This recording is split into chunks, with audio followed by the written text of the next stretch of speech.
സാസ് Hindi learning സ്കൂളിലേക്ക് ഏവർക്കും ഹൃദ്യമായ സ്വാഗതം. ഈ വീഡിയോയിൽ നമ്മൾ നോക്കാനായിട്ട് പോകുന്നത് 6ാം ക്ലാസ്സിൻ്റെ 2023-24 വർഷത്തെ സെക്കൻഡ് ടൈം എക്സാം, ക്രിസ്മസ് എക്സാമിൻ്റെ ക്വസ്റ്റ്യൻ പേപ്പറാണ്. അവയിൽ ഏതൊക്കെ തരത്തിലുള്ള ചോദ്യങ്ങളാണ് വന്നിട്ടുള്ളതെന്നും ഏതൊക്കെ പാഠഭാഗങ്ങളാണ് നമ്മൾ പഠിക്കേണ്ടതെന്നും ആ ചോദ്യഭാഗങ്ങളും അതിൻ്റെ ആൻസറുമാണ് നമ്മൾ ഈ വീഡിയോയിൽ ഡിസ്കസ് ചെയ്യുന്നത്. അപ്പോൾ നമ്മുടെ ചാനൽ ഇതുവരെ സബ്സ്ക്രൈബ് ചെയ്യാതെയാണ് നിങ്ങൾ കാണുന്നതെങ്കിൽ സബ്സ്ക്രൈബ് ചെയ്യാൻ ശ്രദ്ധിക്കുമല്ലോ. തുടർന്ന് വരുന്ന ബെല്ലൈക്കൺ കൂടി ക്ലിക്ക് ചെയ്യുക, എങ്കിലേ ഇനിയും അപ്ലോഡ് ചെയ്യുന്ന വീഡിയോകൾ നിങ്ങൾക്ക് എത്തുകയുള്ളൂ. നോക്കാം. നമുക്ക് 2 മണിക്കൂറാണ് എക്സാം ടൈം. 15 മിനിറ്റ് നിങ്ങൾക്ക് കോൾ ഓഫ് ടൈം ഉണ്ട്. അതിൽ 6 ആക്ടിവിറ്റി ആയിരിക്കും തന്നിട്ടുണ്ടാവുക. അതിൽ ഒന്നാമത്തെ ആക്ടിവിറ്റി തീർച്ചയായിട്ടും നമ്മൾ എഴുതേണ്ടതാണ്. പിന്നെ വരുന്ന 2 മുതൽ 6 വരെയുള്ള ചോദ്യങ്ങളിൽ നിന്നും ഏതെങ്കിലും 4 എണ്ണത്തിന് ഉത്തരം എഴുതിയാൽ മതി. നമുക്ക് നോക്കാം. ഗതിവിധി 1, ഒന്നാമത്തെ ആക്ടിവിറ്റി എന്ന് പറയുന്നത് സൂചന ഗണ്ട് പഠേം അവർ പ്രശ്നമൊക്കെ ഉത്തർ ലിഖേ. ഒരു പാരഗ്രാഫ് തന്നിട്ടുണ്ട്. ഇത് നമ്മുടെ പുസ്തകത്തിലുള്ളതൊന്നുമല്ല, പുറത്തു നിന്നുള്ള ഒരു ഭാഗമാണ്. പാരഗ്രാഫ് വായിച്ച് താഴെ തന്നിരിക്കുന്ന ചോദ്യങ്ങൾക്ക് ഉത്തരം എഴുതുക. ഓപ്ഷൻസിൽ നിന്ന് ഉത്തരം കണ്ടുപിടിക്കുക എന്നുള്ളതാണ്. വളരെ സിമ്പിളായിട്ട് ഇതിൻ്റെ ആൻസറൊക്കെ കണ്ടുപിടിക്കാൻ പറ്റും. ആ ക്വസ്റ്റ്യൻ വരുന്ന ഭാഗം, വരുന്ന വരി എവിടെയാണെന്ന് നോക്കുക. അപ്പോൾ അതിനകത്ത് ഉത്തരം ഉണ്ടാവും. എന്നിട്ട് ഓപ്ഷനിൽ നിന്ന് തിരഞ്ഞെടുത്താൽ മതി. ഇവിടെ ജാൻവർ കഹാം രഹത്തെ ഥേ എന്നാണ് ഫസ്റ്റ് ക്വസ്റ്റ്യൻ. അപ്പം ജാൻവർ എവിടെയാണ് താമസിച്ചിരുന്നത് എന്നാണ്. അപ്പോൾ 4 ഓപ്ഷൻ തന്നിട്ടുണ്ട്. നമുക്കറിയാം ഫസ്റ്റ് വരിയിൽ തന്നെ ഉള്ളൊരു ചോദ്യമാണ് വന്നിട്ടുള്ളത്. ഇവിടെ 4ാമത്തെ ഓപ്ഷൻ ചന്ദന വൻമേം. ഏതാണ്? ചന്ദൻ വൻമേം ആണ് കറക്റ്റായിട്ടുള്ള ആൻസർ. നമ്മുടെ പാരഗ്രാഫ് എന്തായിരുന്നു? ചന്ദൻ വൻമേ സഭി ജാൻവർ മിൽജുൽ കർ രഹത്തെ थे. वन में नदी के पास एक स्कूल था. जानवरों के सभी बच्चे वहाँ पढ़ने जाते थे. स्कूल का टीचर जंबो हाथी था. स्कूल के सभी बच्चे होशियार थे. ഇതായിരുന്നു പാരഗ്രാഫ്. അപ്പോൾ ജാൻവർ കഹാം രഹത്തെ थे, ചന്ദൻ വൻമേ. 4th ഓപ്ഷനാണ് കറക്റ്റായിട്ടുള്ളത്. സെക്കൻഡ് ക്വസ്റ്റ്യൻ സ്കൂൾ കഹാം ഥാ. സ്കൂൾ എവിടെയായിരുന്നു എന്നാണ് ചോദിച്ചിട്ടുള്ളത്. നമുക്കറിയാം 2ാമത്തെ സെൻറ്റൻസിൽ ഉത്തരവുണ്ട് അല്ലേ? ഏതാണ്? നദി കെ പാസ്. സെക്കൻഡ് ഓപ്ഷനാണ് നദി കെ പാസ് എന്നുള്ളതാണ് ഉത്തരമായിട്ട് വരുന്നത്. അടുത്ത ക്വസ്റ്റ്യൻ സ്കൂൾ കാ ടീച്ചർ കോൻ ഥാ. സ്കൂളിലെ ടീച്ചർ ആരായിരുന്നു? നമുക്കറിയാം, ഇവിടെ കൊടുത്തിട്ടുണ്ട്. ഏതാണ്? ജംബോ ഹാത്തി അല്ലേ? ആ പാരഗ്രാഫിലുണ്ട്, നിങ്ങൾ നോക്കിയാൽ മനസ്സിലാകും. ഫസ്റ്റ് ഓപ്ഷനാണ് ജംബോ ഹാത്തിയാണ് ഇവിടെ ആൻസറായിട്ട് വരുന്നത്. അടുത്തത് സ്കൂൾ കെ ബच्चे കൈസേ ഥേ. സ്കൂളിലെ കുട്ടികൾ എങ്ങനെയുള്ളവരായിരുന്നു എന്നാണ് ചോദിച്ചിരിക്കുന്നത്. ലാസ്റ്റിലെ വരിയിൽ നമുക്ക് മനസ്സിലാക്കാൻ സാധിക്കും. ഹോഷിയാർ എന്നുള്ളതാണ് ആൻസറായിട്ട് വരുന്നത്. ഇവിടെ 4ാമത്തെ ഓപ്ഷനാണ്.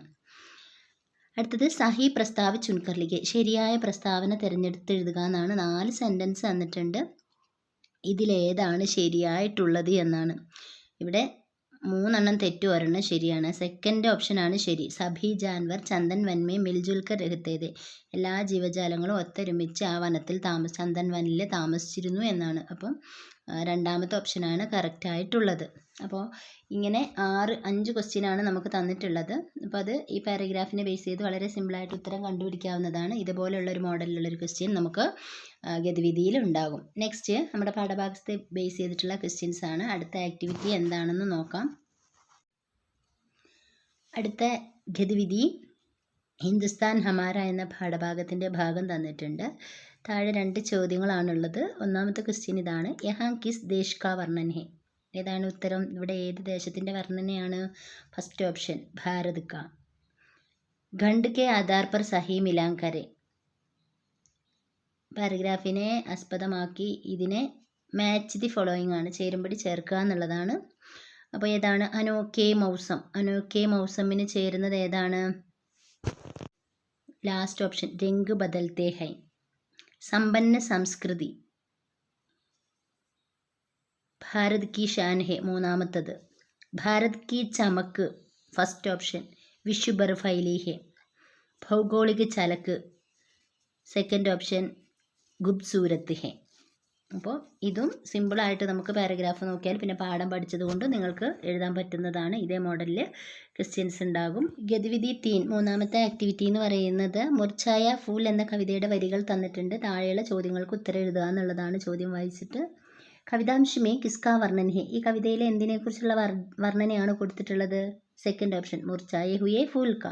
അടുത്ത ക്വസ്റ്റ്യൻ ഇൻമേ സെ ദോ സഹി പ്രസ്താവ് ചുൻകർ ലിഖിए. താഴെ തന്നിരിക്കുന്നവയിൽ നിന്നും ദോ സഹി പ്രസ്താവ്, 2 ശരിയായ പ്രസ്താവനകളുണ്ട്, അത് തിരഞ്ഞെടുത്ത് എഴുതുക എന്നുള്ളതാണ്. അപ്പോൾ അത് ഏതാണ് കറക്റ്റ് ആയിട്ടുള്ളത്? ഫസ്റ്റ് ഓപ്ഷൻ ശരിയാണ്, മുർച്ചായേ ഹുയേ ഫൂൽ കാ ഹൃദയ നഹി ദുഃഖാനാ ഹേ. അതുപോലെ തന്നെ മൂന്നാമത്തതും ശരിയാണ്, മുർച്ചായേ ഹുയേ ഫൂൽ കി പങ്കുടിയോ കോ നഹി ബിക്കരാനാ ഹേ. അടുത്ത ചോദ്യം, മുർച്ചായേ ഹുയേ ഫൂൽ കെ പാസ് സെ ഗുസർനെ പർ ഉസെ ചോട്ട് മത്ത് പഹുഞ്ച് ജാനാ. ഈ ആശയ വാലി പങ്ക്തിയാം കവിതാംശ സെ ചുൻകർ ലിഖിए. ഈ ആശയം വരുന്ന വരി നിങ്ങൾക്ക് തന്നിരിക്കുന്ന ഈ കവിതാ വരിയിലുണ്ട്, അത് കണ്ടുപിടിക്കാനാണ് പറഞ്ഞത്. അപ്പം മുർച്ചായ വാടിയ പൂവിൻ്റെ അരികിലൂടെ പോകുമ്പോൾ അതിനെ ദുഃഖിപ്പിക്കരുത് എന്ന് പറയുന്നില്ലേ, അപ്പോൾ അതിലെ ലാസ്റ്റിലെ 2 വരി നോക്കി, അതാണ് ഇതിൻ്റെ ആൻസർ ആയിട്ട് വരുന്നത്. അപ്പോൾ ഈ വരികളുടെ വാക്കുകൾ വരുന്ന ഭാഗം എവിടെയാണെന്ന് നിങ്ങൾ നോക്കണം, അപ്പം നിങ്ങൾക്ക് ഉത്തരം കിട്ടും.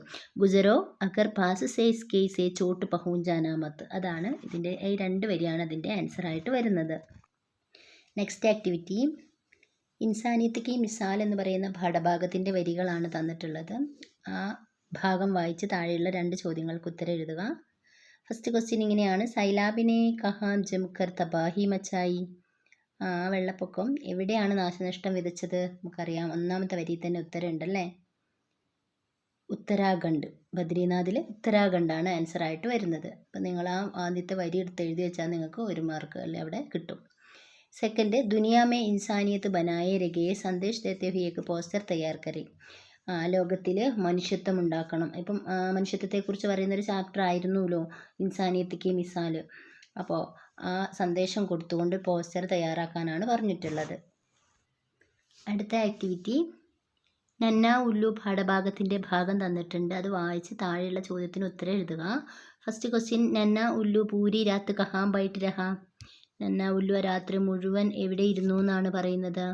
ഇങ്ങനെയുള്ള ക്വസ്റ്റ്യൻസ് വരുമ്പോൾ ആ വരികൾ, ആ ക്വസ്റ്റ്യൻ വരുന്ന ഭാഗം എവിടെയാണ് വരിയിലുള്ളത് നോക്കുക. നമുക്കിവിടെ കാണാൻ കഴിയും, ലാസ്റ്റ് വരിയിൽ കൊടുത്തിട്ടുണ്ട് പാരഗ്രാഫിൻ്റെ. വഹു പൂരി രാത്ത് പേട് പർ ബൈറ്റ് രഹാ ബൈറ്റാ രഹാ എന്ന് പറയുന്ന ആ സെൻറ്റൻസ് ആണ് അതിൻ്റെ ആൻസർ ആയിട്ട് വരുന്നത്. സെക്കൻഡ് ക്വസ്റ്റ്യൻ, അമ്മ ഉല്ലു ഔർ നന്നെ ഉല്ലു കെ ബീച്ച് കാ വാർത്താലാപ് തയ്യാർ കരെ. അമ്മ മൂങ്ങയും കുഞ്ഞു മൂങ്ങയും തമ്മിലുള്ള കോൺവെർസേഷൻ, വാർത്താലാപ് അല്ലെങ്കിൽ സംഭാഷണം തയ്യാറാക്കാനാണ് 2 സെൻറ്റൻസുകൾ അവിടെ തന്നു. ബാക്കി 4 സെൻറ്റൻസുകളാണ് നിങ്ങൾ എഴുതേണ്ടത്. ആറാമത്തെ ഗതിവിധി, നമുക്ക് കുറച്ച് ചിത്രങ്ങൾ തന്നിട്ടുണ്ട്, ചിത്രത്തിന് താഴെ കുറച്ച് സെൻറ്റൻസുകളുണ്ട്. അപ്പോൾ ഈ 1, 2, 3, 4, 5 ചിത്രത്തിന് അനുയോജ്യമായ സെൻറ്റൻസുകൾ നിങ്ങൾ ചിത്രത്തിൻ്റെ ഓർഡറിൽ ആ സെൻറ്റൻസുകൾ എടുത്ത് എഴുതുക എന്നുള്ളതാണ്. അപ്പോൾ ഒന്നാമത്തെ ചിത്രത്തിന് അനുയോജ്യമായ സെൻറ്റൻസ് ഇവിടെ ഏതാണ്? സെക്കൻഡ് ഓപ്ഷൻ, ധോ ഭായി ദേ, 2 സഹോദരന്മാർ ഉണ്ടായിരുന്നു. സെക്കൻഡ് പിക്ചറിൽ എന്താണ് നമ്മൾ കാണുന്നത്? അവിടെ കൃഷി ചെയ്യാൻ വേണ്ടി നിലം കിളയ്ക്കുന്നതൊക്കെ ആയിട്ട് നമ്മൾ കാണുന്നുണ്ട് അല്ലേ. അപ്പം നമുക്കതിൽ ഏതായിരിക്കും സെൻറ്റൻസ്? വേ സാച്ച ഖേത്തി കർത്തേതെ, അവർ പങ്കാളിത്തത്തോട് 2 പേരും ഒന്നിച്ച് കൃഷി ചെയ്തിരുന്നു. 4ാമത്തെ ഓപ്ഷൻ. മൂന്നാമത്തത് എന്താണ്?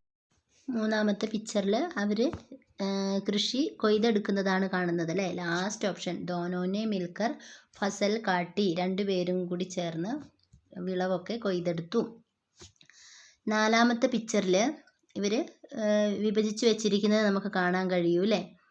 അപ്പോൾ അതിന് ഏതായിരിക്കും? ഫസ്റ്റ് ഓപ്ഷൻ, ഉനോനെ ആധ ആധ ഗേഹൂം ബാണ്ടിലിയ, അവർ ആ വിളവ് പകുതിയായിട്ട് വിഭജിച്ചു. 5ാമത്തെ പിക്ചറിൽ കാണുന്നത് എന്താണ്? അതിനനുയോജ്യമായ സെൻറ്റൻസ് ആണ്, ദോനോ ഫസൽ ലേക്കർ ഘർ ചലെ. 3ാമത്തെ ഓപ്ഷൻ, 2 പേരും വിത്തുകളും അല്ലെങ്കിൽ ധാന്യവും എടുത്ത് വീട്ടിലേക്ക് പോയി. അപ്പോൾ ഇതേപോലെ പിക്ചർ തന്നിട്ട് സെൻറ്റൻസുകൾ ഓർഡർ ആക്കാനുള്ളത് നിങ്ങൾക്ക് തരും. അതുപോലെ പോസ്റ്റർ ഉണ്ടാകും, കോൺവെർസേഷൻ ഉണ്ടാകും, കവിതാവരി തന്നിട്ട് ചിലപ്പോൾ ആശയം എഴുതാൻ അല്ലെങ്കിൽ ആശയം തന്നിട്ടുള്ള വരി കണ്ടുപിടിക്കാൻ, അതുപോലെ 1 വേർഡ് ടൈപ്പ് ക്വസ്റ്റ്യൻസ് ആ പാരഗ്രാഫിൽ നോക്കിയിട്ട് എഴുതാൻ, ഇങ്ങനെയുള്ള കാര്യങ്ങളൊക്കെയാണ് നിങ്ങൾ പഠിച്ചിട്ടുണ്ടാവേണ്ടത്. അപ്പോൾ നമുക്ക് തുടർന്നും ഇതുപോലെയുള്ള വീഡിയോകൾക്കായിട്ട് നിങ്ങൾ ഈ ചാനൽ സബ്സ്ക്രൈബ് ചെയ്യുക.